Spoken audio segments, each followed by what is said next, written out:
This evening, we are talking about what is the amount of health sector financing and how did it reflect during the pandemic, and what the ordinary people, especially the middle class and lower class people, how they face the difficulties and how to protect them from the financial ruin.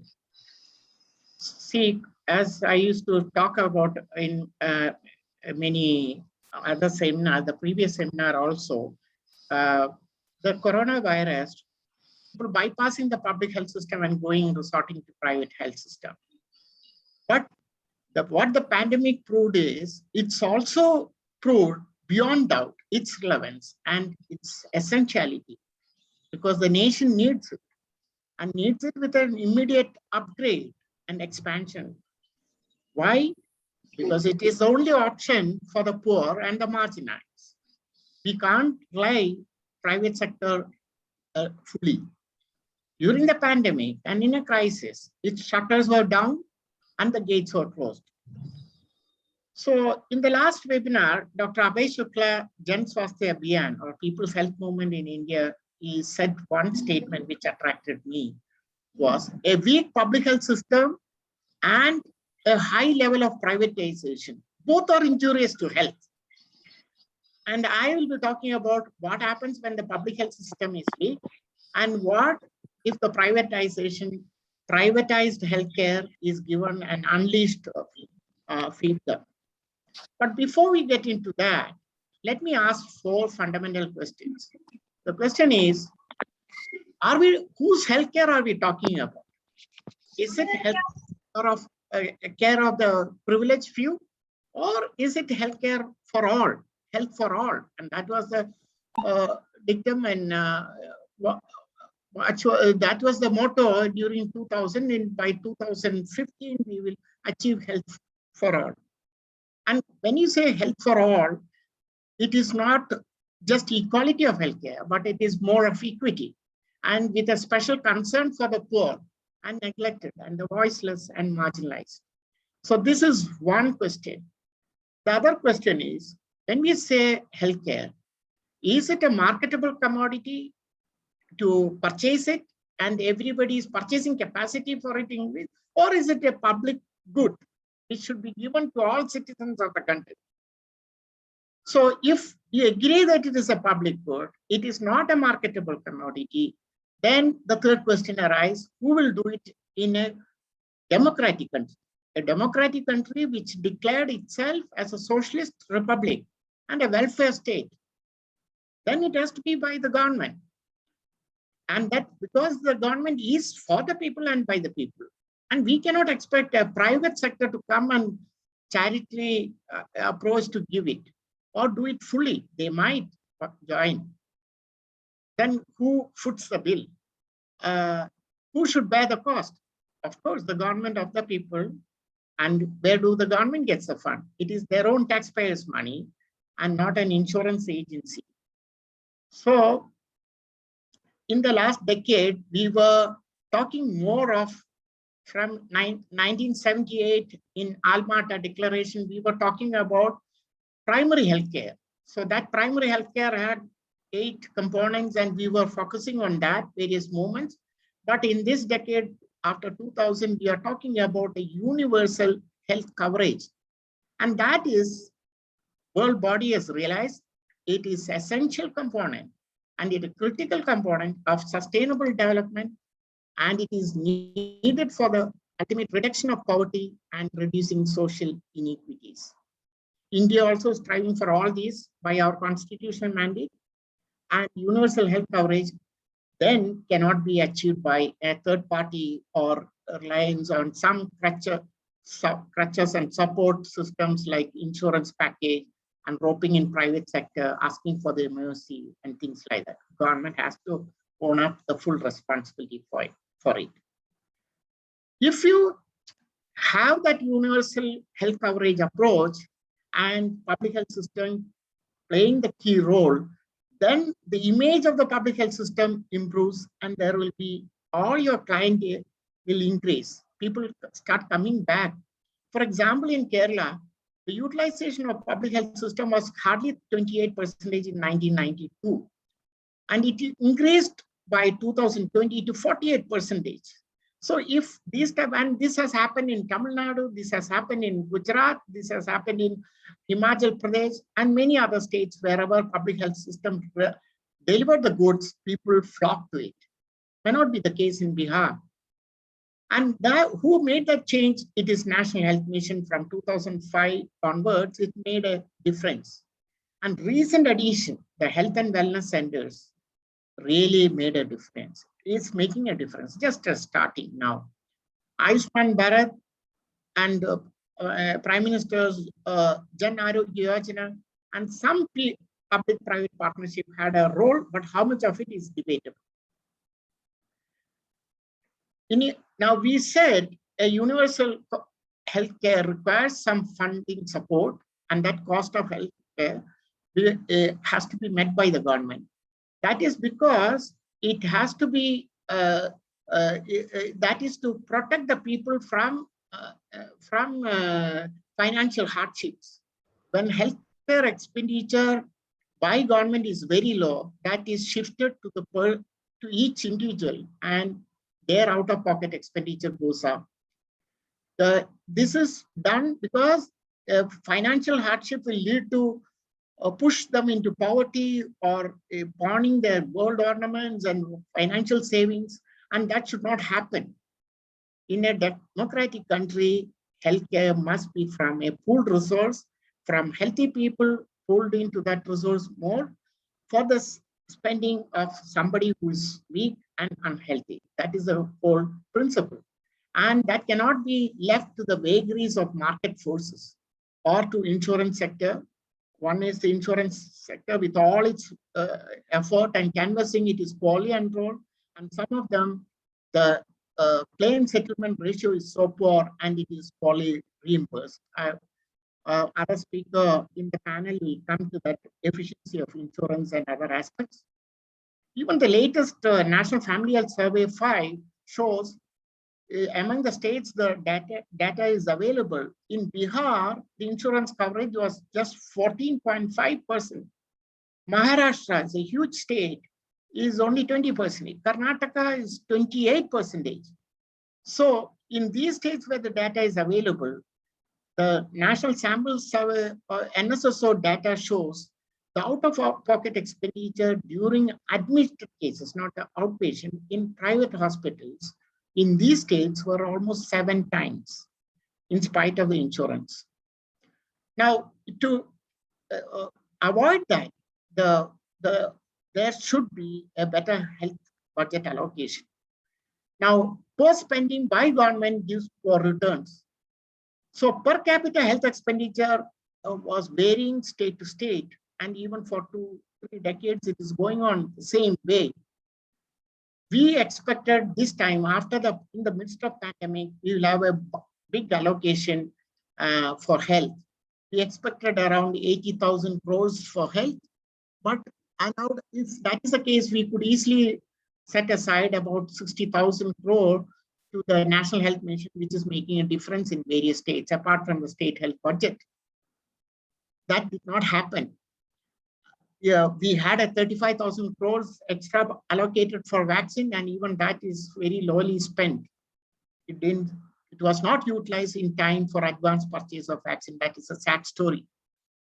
Globally, the proportion of GDP for health expenditure is 5.99%.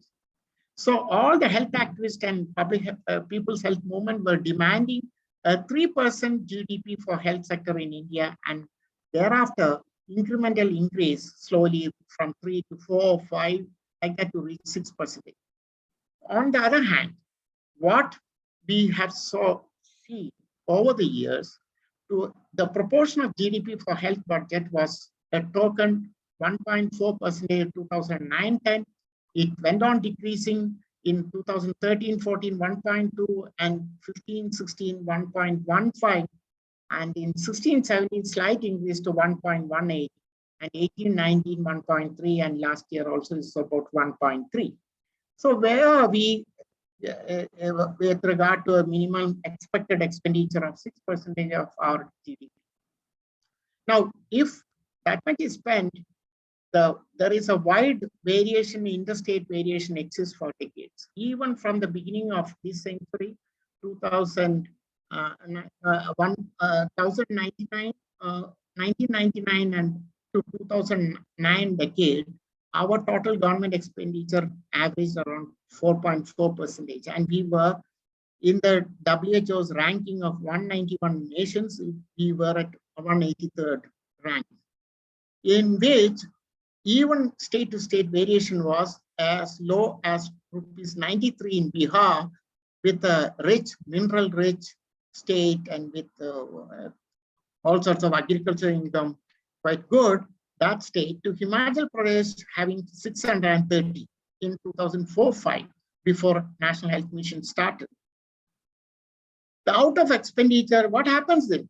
The study done by Kerala State Science and Literature Society, Kerala Shastra Sahitya Parishad study in 2011, and they studied, and out of pocket expenditure per person increased 60 times over a quarter century, from rupees 88 in 1984 to rupees 5,679 in 2011. And if, of course, that expenditure rise, out of pocket expenditure, was mainly because of the high cost of antibiotics and some of the newer generation antibiotics and diagnostic test, which is advanced, and for everything, irrational use of diagnostics, especially medical technology application, or like CT scan and MRIs and all used, and their out-of-pocket expenditure was going up like anything. It was not state-funded.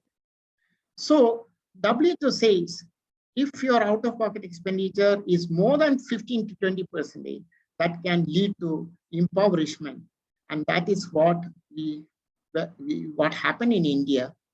India had, for the nearly from 2010 onwards, till last year, it is around 61% India's out-of-pocket expenditure.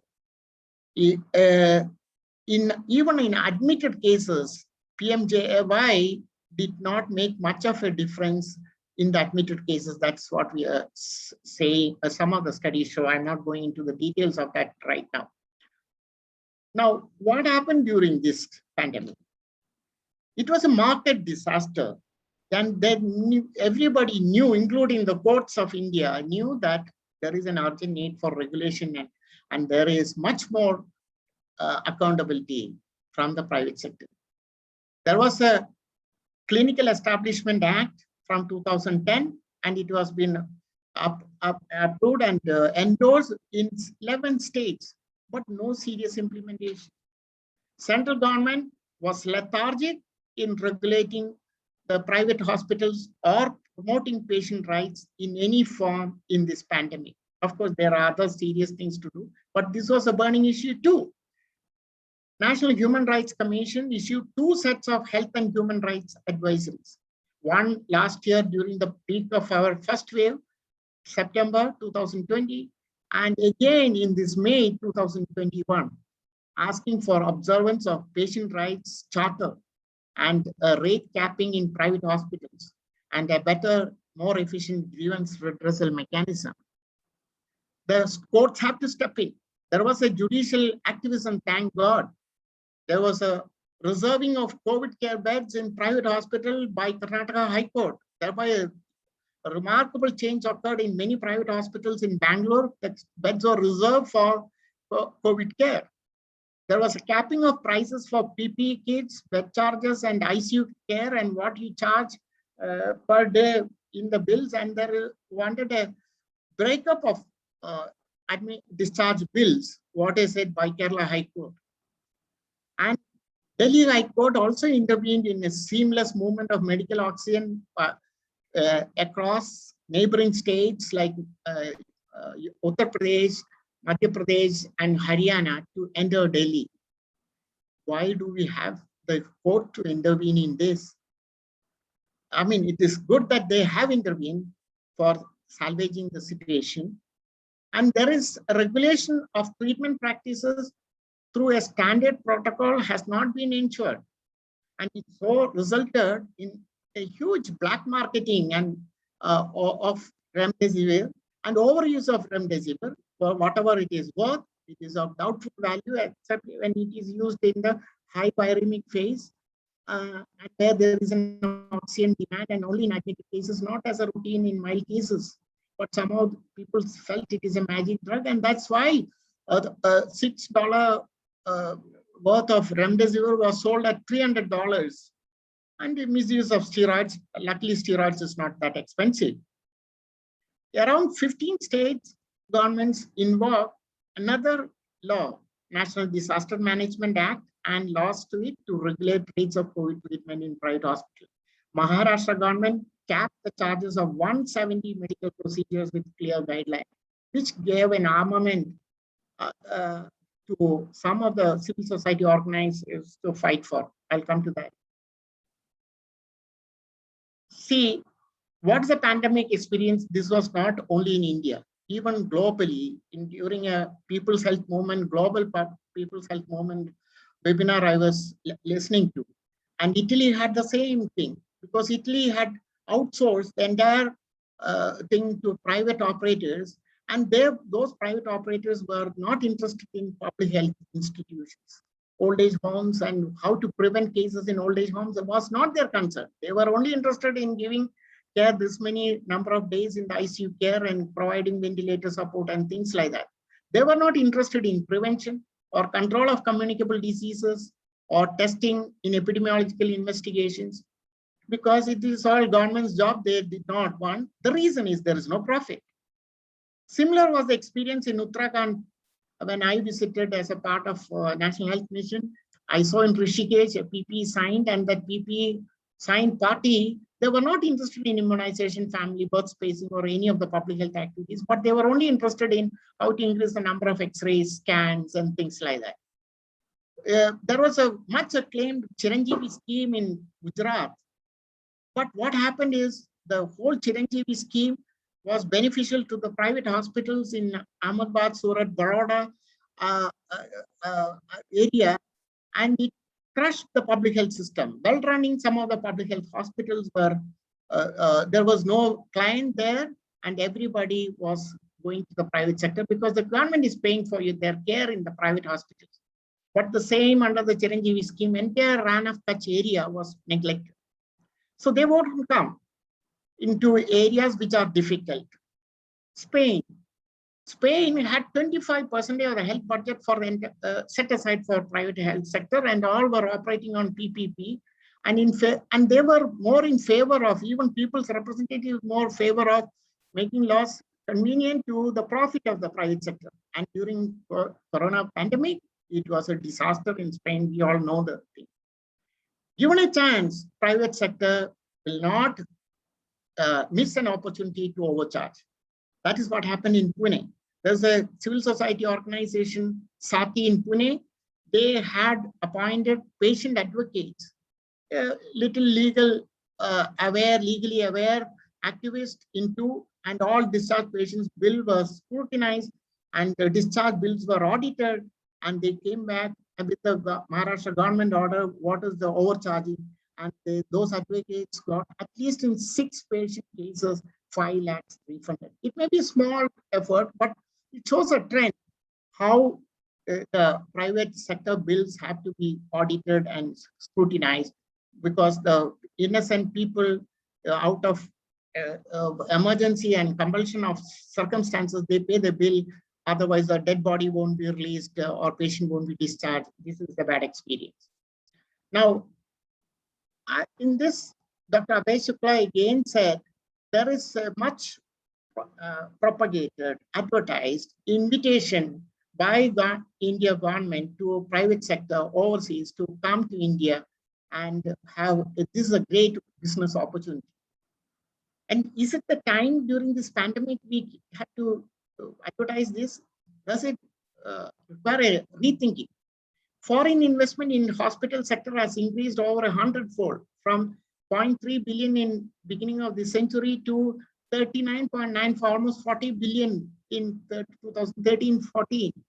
It's good. Okay, you get in the interest of health, tourism, foreigners who come and get the services in India. It brings foreign investment and income.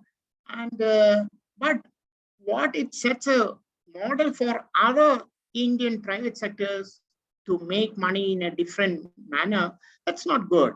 5 large hospital chains, Apollo, Fortis, Narayana, Max India, Healthcare Global, let me name it because it's an open secret, had combined reported revenues of 129 billion in 2017, an increase of about 80% in 5-year period. The increasing role of financial motives, financial markets, motive of financial actors and financial institutions, all emphasizes a generation of revenue and economic efficiency. That's a business model. But is health a business model in India? Pandemic time experience was large-scale overcharging, irrational care, and other negative behaviors by the unregulated private sector in India. See, for example, even there is a comparison. A Delhi corporate hospitals PP charges was per day is rupees 10,000, wherein in another city in Mumbai, a charity hospital could do it only 3,000. So where is 3,000 and 10,000 per day? In summing up, I would say we need a rethinking in all these, and some lessons we have learned. One is much of the cost and hospital visit could be avoided if telemedicine has as an effective tool and a legal sanction for cutting the cost for health promotion activities, advisors, follow-up of non-communicable diseases, mental illnesses, counseling, palliative treatment, much of it could be replaced by telemedicine and to avoid a unnecessary hospital visit. One thing we have already proclaimed in the last 4 years, that free drugs and diagnostics under the National Health Mission. Ensure availability of free drugs in public health institutions and through web-based, without tender bidding and web-based tender bidding and bulk procurement, which Tamil Nadu has shown through Tamil Nadu Medical Services Corporation, which bulk procurement, the generic drugs comes, the rate comes down. So that's a good model.